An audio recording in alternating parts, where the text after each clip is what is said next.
Hey, what's up, guys? This is Jason with RC Offroad Racing.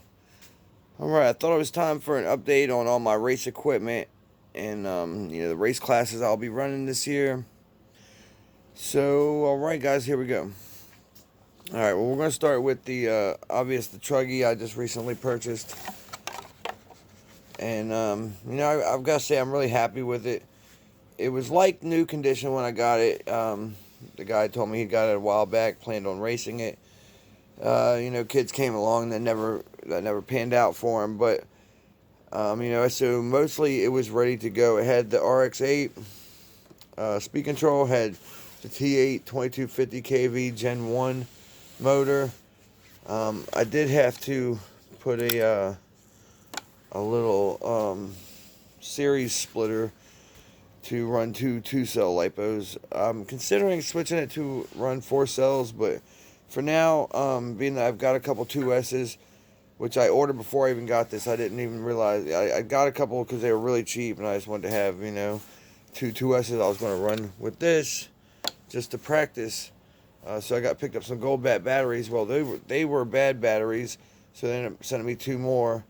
And those ones also have really high internal resistance. They seem to work okay. They don't have a whole lot of punch. One of the cells did drop really low one time after I pulled it off after running it in my Truggy here. But it has the voltage did go back up and it seems to be okay. But alright, so I haven't had any issues with the RX-8.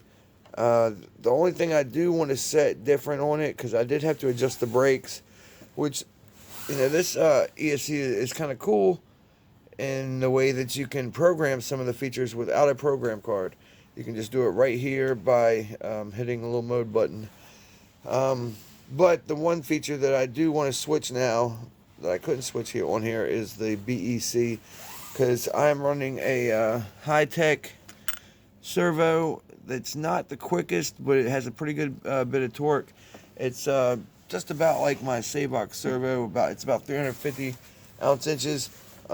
If you run it on high voltage, that goes up to I think about maybe 375 or close to 400, and it speeds it up a bit. So I definitely want to switch that when I'm able to get a hot wire to use or a program card, whatever it is that they use to program. I haven't really looked into it a whole lot. Another thing that I had to kind of fix was the screws that mount the wing here. They had backed out. They mount into this plastic, and they didn't have these nuts on the end. So I put the nuts on the end of it there to hold it tight so it won't pull apart. I don't know why they would do that for such a big vehicle. Why they would just mount into the plastic. And then the first screws that I tried to use, which were like 2 millimeters longer than the original ones, were not long enough. So it may have been just that, had the wrong screws in there and they weren't biting into enough of the plastic there. Because you can see it's about a 1/2 inch of plastic for the screw threads to thread into. Alright, guys, so that's my Cobra 811 Team Edition Truggy. I'm really looking forward to racing it. I'm pretty sure it's going to do really well. Another thing, dust boot, dirt boot, whatever you want to call it, on the front center right here under there, it was dry rotted and came off. So I'm going to run it without it for now because I'm having trouble trying to locate just that part. Now you can buy the whole drive axle and the whole assembly for like $50. So for just the dust boot, I'm just going to run it like it is. So the only other thing that did back out, and this is not like a defect or anything, it's maybe just didn't thread lock these tight. So you can see I have a purple one there and a silver little mount screw, whatever, washer, whatever you want to call it. But I really don't, it doesn't matter what they look like. I really could care less. It'll probably be, sand blasted off by the next race or two. So So yeah, guys, this thing is ready to go. The shocks feel really good. I would put some new shock fluid in it, but they feel good. So I'm just gonna, I'm gonna run it the first race or two, just how it is right now. Haven't done the diffs or the shocks, which will be the next thing on the list. So, all right, guys, let's keep moving because it's been 5 minutes on the truggy. So, all right, guys, I went ahead and picked up some new tires for the SRX2, which these I just picked up some cheap. I think the brand was called, what was it called? I can't recall what the brand was, but it was a cheap brand I've seen before. And, they're certainly not bad. I only have this one battery for it. This battery will run like 15 to 20 minutes. So, I could probably get through 2 heat races with it and then charge it up for main. So I really don't need another battery. I don't run this that much. I do have a buddy who's got a little 10 scale type track in his backyard that I've ran this at before. And that's most likely where this will get most of its use, being is that I'm into mostly 8 scale, and most of the tracks I go to don't really have much of a following for 10 scale 2-wheel drive or 4-wheel drive for that matter. Alright, guys, so, and last thing that I've been working on today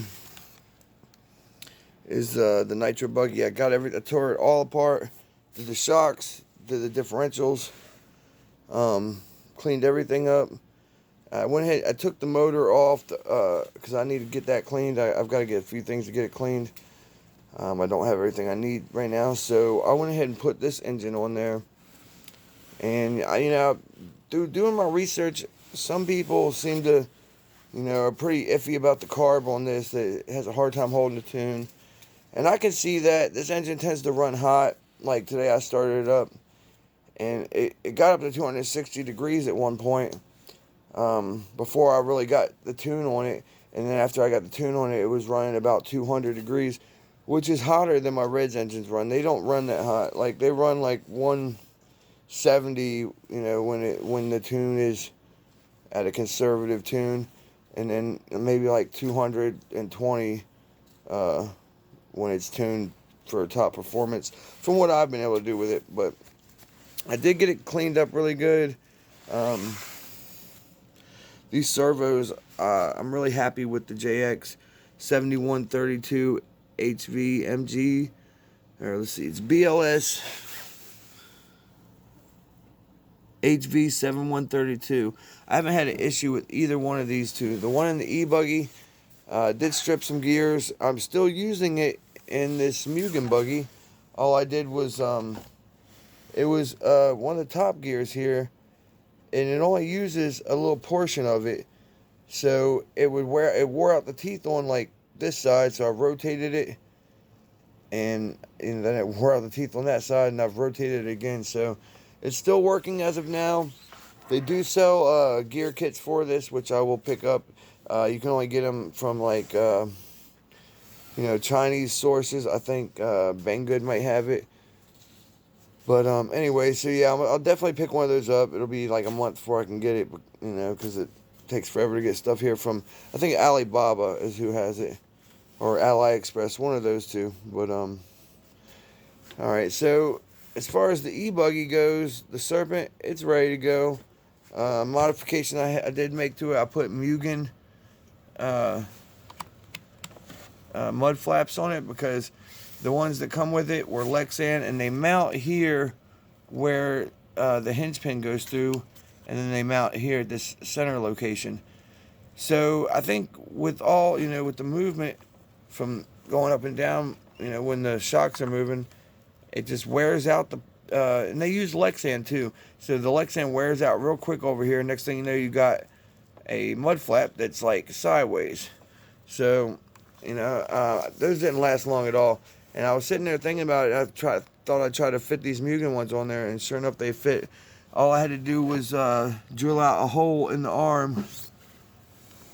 The hole here works perfectly. It has a hole in the center for mounting, and then on the stock ones, then it also mounts here or on the outside of the arm. With the Mugen, it mounts to the inside, so it's all securely mounted and not, having any movement. When you mount it out here, it's moving with, the hinge pin. So with the Lexan they used for the stock ones, it just didn't last long. These I'm sure we'll have no problem with. And I have ran this buggy one time since having them, and it definitely kept a lot of the dirt and stuff that will cake up on your axles. I've had these axles both caked up with like nearly an inch of dirt probably.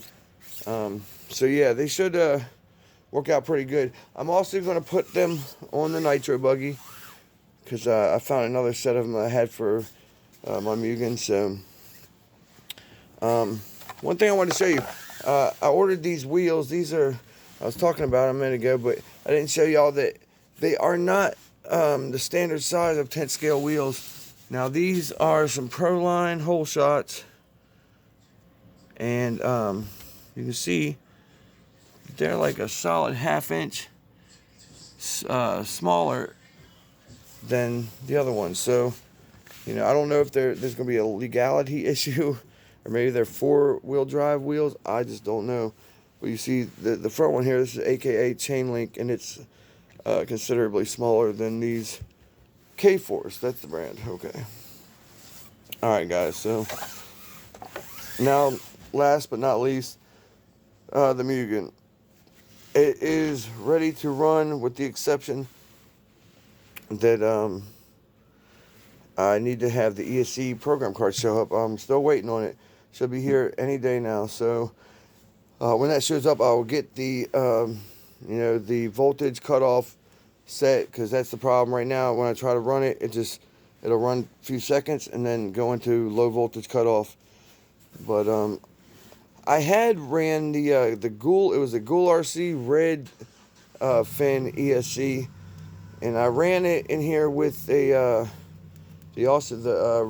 burgundy red ZTW motor, and the motor kind of burned up and the ESC burnt up. So I'm not really sure what happened. I was running it and I could tell it was kind of skipping.